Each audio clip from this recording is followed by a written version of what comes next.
व्यावहारिक गीता भाग 8। कुरुते गंगा सागर गमनम व्रत परिपालन मथवा दानम ज्ञान विहीनः सर्वमतेन भजति न मुक्तिम जन्म शतेन। भज गोविंदम गोविंदम भज मूढ़मते।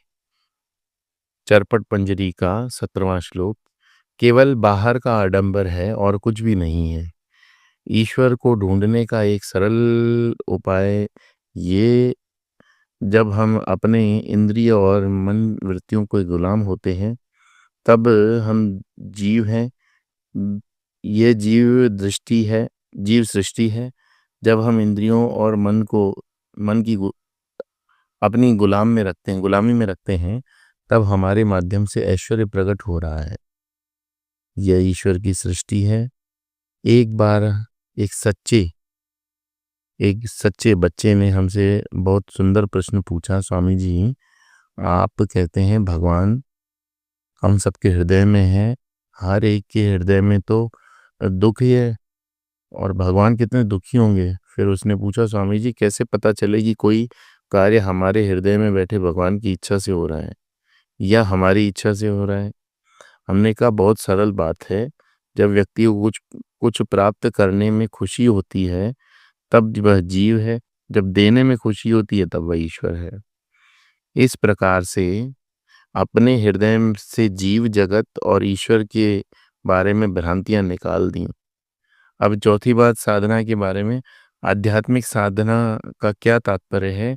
जब हमारा मन संपूर्ण विश्व से हट गया, जब हमारे लिए लाभ हानि शून्य है, जब दोस्त दुश्मन अपना पराया भेद समाप्त हो गया, अन्य की प्रतीति नहीं है, परिचिन्नता की भ्रांति नहीं है, परोक्षता की कल्पना नहीं है, तब हमारी आध्यात्मिक साधना ठीक चल रही है। तब हम अपने स्वरूप में निष्ठावान हैं। अपने को परिचिन्न मानना यह जीव है। जगत को अन्य या प्रत्यक्ष मानना ये भ्रांति है। ईश्वर को अपने से दूर या परोक्ष मानना ये गलत है। जब ये भ्रांतियां हट जाती हैं तब एकमेवा द्वितीय तत्व हमारे माध्यम से प्रकट हो रहा है। इसको कहते हैं ततः पदम तत्परिमार्गितव्यम, ईश्वर के बारे में अनुसंधान करना। एक बार एक सज्जन पूछते हैं, स्वामी जी हमारे गुरुजी कहते थे आत्मचिंतन करो, आप भी यही आत्मचिंतन करवाते हैं, इसका अर्थ क्या है? हमने कहा बहुत सरल बात है। अनात्म चिंतन के प्रभाव को आत्मचिंतन कहते हैं। हम अपनी आंखों से दूसरों को देख सकते हैं, स्वयं को नहीं देख सकते। मन से हम अन्य का चिंतन कर सकते हैं, अपना चिंतन नहीं कर सकते। इसलिए मन से जब सभी इच्छाएं समाप्त हो जाएं, इच्छा रहित ज्ञान को परमात्मा कहते हैं। जिस ज्ञान में इच्छा है वो जीव है, जिस ज्ञान में इच्छा का अभाव वो परमात्मा। जब ये सब बातें धीरे धीरे समझ में आने लगती हैं तब साधना करनी नहीं पड़ती, तब साधना होती है। यस्मिन् गता न निवर्तन्ति भूयः। 6वें अध्याय में भगवान योग की बात बताते हैं और वहां भगवान बताते हैं जैसे योग भ्रष्ट होता है वैसे ज्ञान भ्रष्ट नहीं होता। योग का अभ्यास करना पड़ता है, ज्ञान का अभ्यास करना नहीं पड़ता। कारण क्या है? ज्ञान एक है, जहाँ अनेकता होगी वहाँ परिच्छिन्नता होगी, उसमें विकृति की संभावना होगी, तब अभ्यास करना पड़ता है। बचपन में हमको बताया जाता है ये पीला रंग है। अब जब ये पीला रंग देखने में पहचान लेंगे, इसमें अभ्यास करने की आवश्यकता नहीं। इसी प्रकार से यदि हम एक बार तैरना सीख लिया तो फिर चाहे जिंदगी भर अभ्यास न करें, तैरना नहीं भूलेंगे। आप 15-20 साल के बाद तैरने के लिए पानी में कूदो, फिर भी तैरना नहीं भूलोगे। कारण क्या है कि तैरना हमारे बुद्धि, मन या देह ने नहीं सीखा। जब वह ज्ञान है जो एक बार प्राप्त हो गया तो फिर भूलता नहीं। इसी प्रकार से अपने स्वरूप को केवल एक बार पहचानना है। यस्मिन् गता न निवर्तन्ति भूयः। फिर दुनिया में आने का चक्कर नहीं, अर्थात हम इस दुनिया में रहेंगे लेकिन ये दुनिया हम में नहीं प्रभाव नहीं डालेगी। एक हमारे बहुत घनिष्ठ मित्र हैं, वे कई वर्षों तक अपने गुरु महाराज जी के साथ रहे। गुरु महाराज जी बहुत श्रेष्ठ योगी, कई दिन तक बिना खाए पिए, बिना सोए बंद कमरे में बैठे रहते। एक समय वे 10 जगह प्रकट हो सकते थे। उनके हजारों शिष्य थे, बहुत सिद्ध पुरुष थे। हमारे मित्र के बहुत समीप थे। उन्होंने हमारे मित्र से कहा, देखो, एक बात याद रखना, आपके जीवन में कितनी भी सिद्धियां आ जाएं, आपके जीवन से माया का प्रकोप कभी शांत नहीं होगा।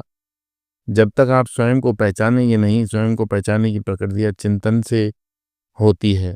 स्वामी अखंडानंद जी महाराज कहानी बताते थे। वे कहते थे, जब मैं जवान था तब वाराणसी में रहकर साधना किया करता था।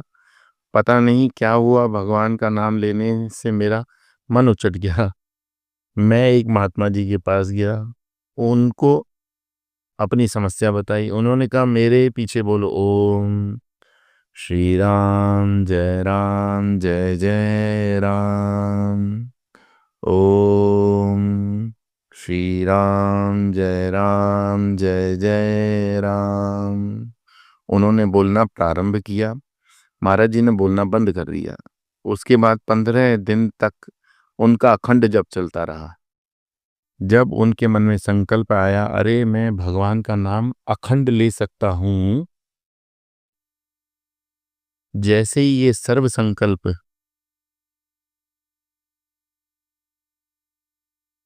जैसे ये संकल्प आया, फिर से भगवान का नाम लेने से उनका मन उचट गया। वे महाराज जी के पास पहुंचे। महाराज जी बोले, महाराज जी, 15 दिन तक मैंने बहुत बढ़िया भगवान का नाम लिया, फिर पता नहीं क्या हो गया।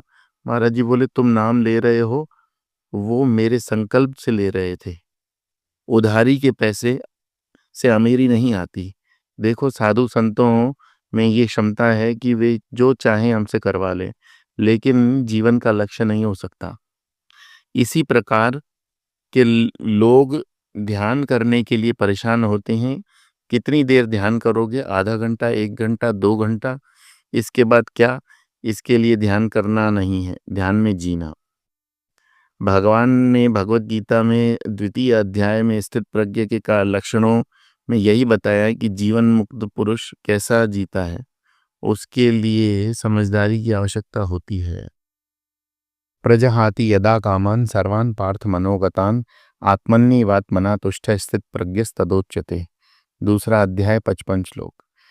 मन में एक भी कामना नहीं है, अपने आप में संतुष्ट है, एकदम प्रसन्न है, ऐसा पुरुष स्थित प्रज्ञ कहा जाता है। यस्मिन् गता न निवर्तन्ति भूयः। एक बार अपने स्वरूप का दर्शन हो गया तो काम, क्रोध, लोभ, मोह, मद, मात्सर्य, अपना, पराया, शत्रु, मित्र, लाभ, हानि सब गायब हो जाता है। उसके बाद असली जीवन प्रारंभ होता है। जैसे लखनऊ में इमाम बाड़ा है, पहले उसमें इमाम रहते थे। 1947 के बाद पाकिस्तान भारत विभाजन के बाद अब वो खाली हो गया, वहाँ कोई नहीं रहता। अब सरकार की देखरेख में इसी प्रकार जब मैं मिथ्यात्म में और मैं और गौड़ात्म में मैं निकल जाता है, तब परमात्मा प्रकट होने लगता है। फिर जीवन का सौंदर्य एकदम बदल जाता है। जिसने दिखने में वैसा होगा, जैसे लोहा और चुंबक दिखने में एक से होते हैं, लेकिन लोहे को कीलों के डब्बे से डालो तो वह अकेला ही बाहर आता है, लेकिन चुंबक अपने साथ बहुत सारी कीलों को साथ लेकर आता है। अपने में जो वह यह दिव्यता होती है, वो परमात्मा के प्रागट्य के कारण। तमेव चाद्यम पुरुषम प्रपद्ये। उस आदि पुरुष ही की ही का शरण में हमको जाना है, उनके प्रति समर्पित होना। बाकी जगह सब ठीक है, न किसी का विरोध करना, न किसी का समर्थन करना। उस बहुत बड़ी ये बहुत बड़ी साधना है। एक बार की बात है, किसी के घर में खाना खाने गए, उनके मित्र डेनमार्क से आए हुए हमसे कहा, स्वामी जी, ये आपने भगवत गीता के बारे में कुछ जानना चाहते हैं। हमने गीता झाड़ना शुरू कर दिया। हर एक 2 वाक्य के बाद वे कहते थे, हमारे बाइबल में भी यही कहा है। हमको आया गुस्सा, हमने उनको कसकर झाड़ दिया। जब हम घर वापस आए तो मन बहुत अशांत था। उस दिन के बाद प्रभु ने ये ज्ञान दिया कि कभी किसी के साथ वाद विवाद में नहीं पड़ना, उससे कुछ प्राप्त होता नहीं, मन की शांति भंग हो जाती है। इसलिए the best way is to disagree with somebody is to agree immediately. कभी किसी के साथ वाद विवाद में मत मत करो। नारद भक्ति सूत्र में आता है कि वादो न अवलंब्य यत्तः प्रवृत्ति प्रसरता पुराणी। उस एक तत्व को हमको पकड़ना है। इसकी एक बहुत सरल साधना है। एक ही मन 5 कर्म इंद्रियों के साथ के माध्यम से बाहर आता है। मन जब आंखों से बाहर आता है तब उसको दृष्टि कहते हैं। यही मन जब कानों से बाहर आता है तब इसको श्रवण इंद्रिय कहते हैं। यदि मन जब नासिका के माध्यम से बाहर आता है तो इसको घ्राण इंद्रिय कहते हैं। 5 इंद्रियों के पीछे 5 मन नहीं। जैसे सभी बिजली के उपकरणों के पीछे एक ही बिजली है। बल्ब के माध्यम से प्रकाश के रूप में अभिव्यक्ति होगी, पंखे के माध्यम से गति रूप में अभिव्यक्त होगी, हीटर के माध्यम से गर्मी अभिव्यक्त होगी, एसी के माध्यम से ठंडी हवा अभिव्यक्त होगी। बिजली तो एक ही है। इसी प्रकार 5 कर्म ज्ञानेंद्रिय 5 कर्मेंद्रिय के माध्यम से एक ही मन प्रकट हो रहा है, अनेकता उपाधि के कारण। इसलिए जिसका मन शांत और प्रसन्न है उसके इंद्रिय ठीक प्रकार से काम करेंगे। अब और चिंतन करते हैं। एक ही चेतन सत्ता जब पुरुष की देह से प्रकट होती है तो दाढ़ी निकल गई। यही चेतना जब स्त्री के देह से प्रकट होती है तो सौंदर्य निकल आया। यही चेतना जब गाय की देह से प्रकट हुई तो दूध निकला। सर्प की देह से प्रकट हुई तो जहर निकला। इन भिन्न भिन्न उपाधियों के कारण एक ही चेतना सत्ता, इसके लिए जिसके मन में नियंत्रण कर लिया उसकी सभी इंद्रियां नियंत्रित हो गईं। जो चैतन्य के रूप में जीता है उसको औपाधिक भेद प्रभावित नहीं कर सकता।